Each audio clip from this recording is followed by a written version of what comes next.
Alrighty, guys, how is everybody doing? Welcome in here to Slaughterhouse Sports, and we are back. We are back, and we are back, and we are going to be doing some predictions here today on the show.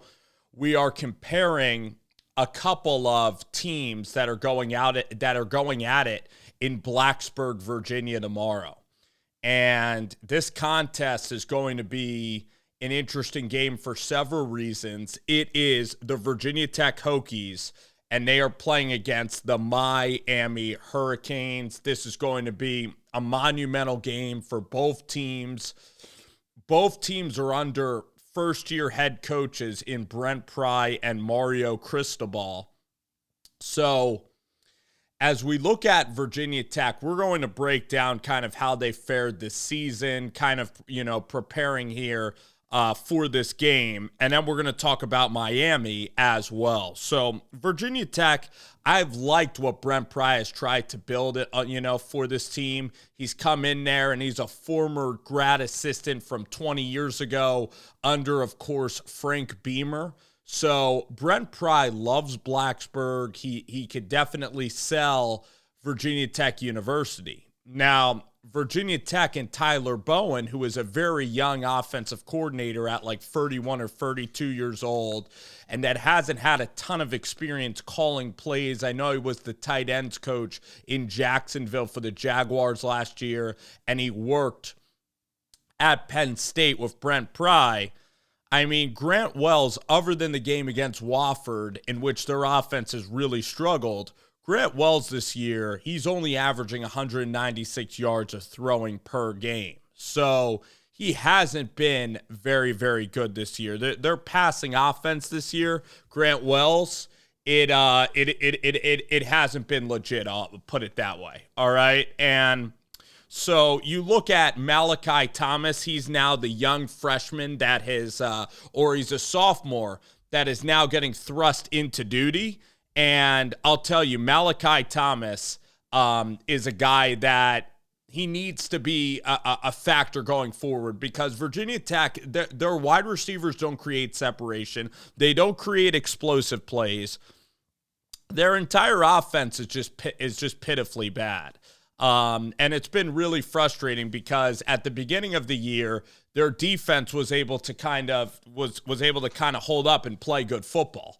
All right, against Boston College, that's the reason that they beat Boston College. That's the reason they were in the game against Old Dominion, is because the defense was there. Now, last game, the defense broke, and Pittsburgh's running back had like a record number of rushing yards. But Virginia Tech, on third down, their third down percentage, you know how many times they complete third down? Their third down percentage? It's 30%.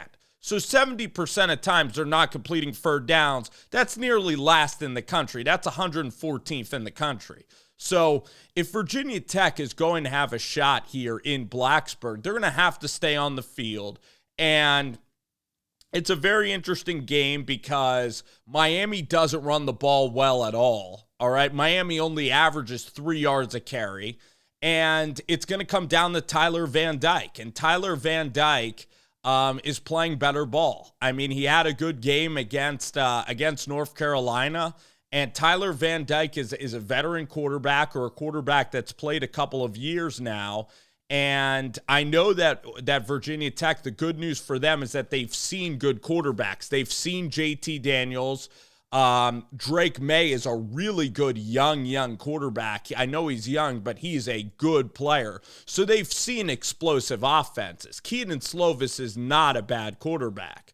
All right. So Virginia Tech has seen good quarterbacks, and that's why I think that this game is going to be a very low scoring affair.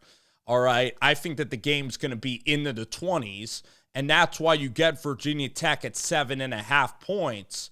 Virginia Tech's going to definitely be in this game. Their defense is going to step up. It's a noon game, so Miami's not going to be that excited to play a noon game in Blacksburg.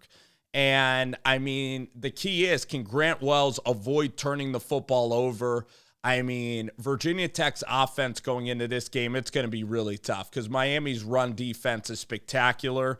And I mean, Grant, how could you trust anything about this Virginia Tech offense? That's the one thing that really is going to hurt you. So Miami's defense with Kevin Steele is going to turn it up. And it's a great test. If Brent Pry and this team is able to survive this game, the good news is that Virginia Tech's ascending, which I know Virginia Tech fans will scoff at me for saying that, but they played better against Pittsburgh. They were in that game down by 8 against a really decent opponent. So they're getting a little bit of confidence, and I expect them to actually play pretty well in this game. Miami lost an emotional contest to North Carolina. This game is going to be very tight in the fourth quarter. It comes down to, can Grant Wells compare to Tyler Van Dyke? That's just so hard to get over.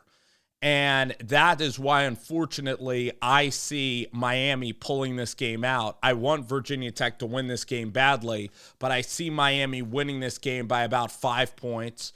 The 7.5, I mean, that isn't a complete lock, but if I had to lean one way, I'd lean Virginia Tech getting that many points. But I think Miami's going to have more drives in the end of the game. Eventually, Tyler Van Dyke's going to make the throws to win. I think Virginia Tech's defense is going to play spectacular ball tomorrow, but unfortunately, Grant Wells in that offense won't be able to sustain. And that's sad because it's exactly like Old Dominion. Against West Virginia, Grant Wells had 2 throws in the first half where they could have been touchdowns. That could have been a drastically different game. And it wasn't, and then West Virginia was able to really run the ball. The point is, Miami's run offense isn't that good, so that's why it's a good matchup for Virginia Tech, because they've given up yards on the ground. So I think Miami gets out of here with a win. They're more talented. They certainly have better skill position players. Their defensive line has some talent under Mario Cristobal. They're a more talented team, but at home, Virginia Tech's decently coached on the defensive side of the ball. This is going to be a very, very low-scoring game. I want to come up with the over-unders here. Another thing to consider about this game is Miami has gone on the road to Texas A&M. They have played against North Carolina, so they have been tested. And going to College Station, that's a very tough environment to play.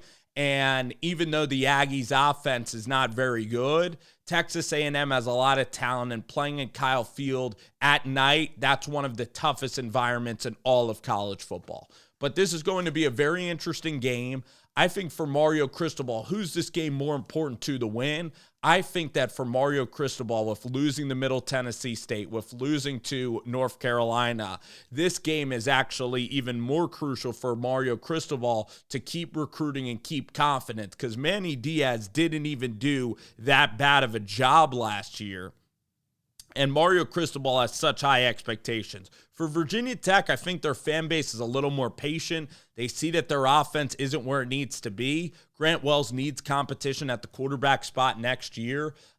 He's a decent thrower of the ball, but he needs weapons and he needs a running game to be successful. So the offensive line, the creativity of the play calls with stretch runs, I want to see Virginia Tech start to run outside zone, outside of the tackles, instead of just slamming everything up the gut every single time, just like Joe Rudolph did at Wisconsin.